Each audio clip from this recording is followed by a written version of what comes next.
one of the most useful things that I saw in some of your writing was the concept of the employee experience. And again, it's quite often it's spoken about, but it's not implemented in the most optimum way. And you've written very well about how employee experience impacts performance and engagement. And I just wanted to ask if you could share with listeners, some of the most important factors that contribute to a positive employee experience and how organizations can perhaps measure and improve it. I know in this market the fight is always on finding talent, but it's also on retaining and engaging with the staff that you have, as well as onboarding for new staff. So I was just what advice would you give to HR professionals or business leaders generally who are really interested in creating a better employee experience in their organizations? Yeah, I mean, to me, I boil this down pretty simply. It's ask questions, listen to feedback, and act on it.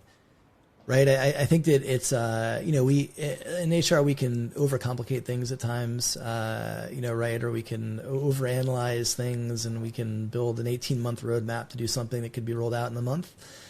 And so I think what the companies that I think have been really effective at building compelling employee experiences are companies that do a very good job, and they have lots of different feedback mechanisms to solicit employee feedback, synthesize it, identify trends, act on it, and communicate what they're acting on and what they're not acting on and the why behind that. I think that piece is so key. We're getting, I think when you look at feedback and surveys, right, it wasn't long ago that most companies looked at the feedback process as like an annual, here's a list of 50 questions that we ask you every year. And, maybe we do something, maybe we don't. Do you have any idea what we did? Probably not.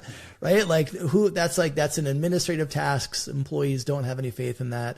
But when you have more, and again, once a year isn't the right frequency in the environment we're in now, I think you have to check. And that could be, some companies look at monthly pulse surveys. You could do quarterly feedback. I'm not going to prescribe the right cadence necessarily, but I think the frequency needs to be high enough that you can act and make adjustments and then communicate what those are based on the feedback you're getting from employees. So it shows that you're listening, it shows that you care about their views, and it shows that you're acting on them. And in cases where you can act on them, right? So, some companies are deciding that for them, a return to the office, whether it's 3 days a week or 5 days a week, whatever it might be, is the right thing for the business. And as a business, they have every right to make that decision. But being able to communicate the why, right? It's one thing. So if you survey your employees, 85% of them say they want to work remotely. And then, a week later, you roll out a return to office program with zero context.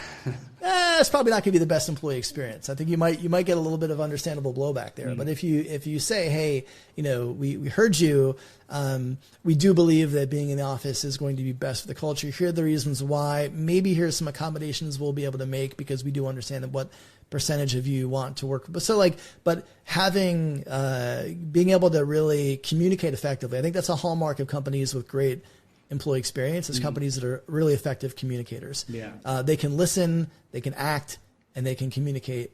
And they have that ongoing kind of open dialogue with their employees so that people are in the loop.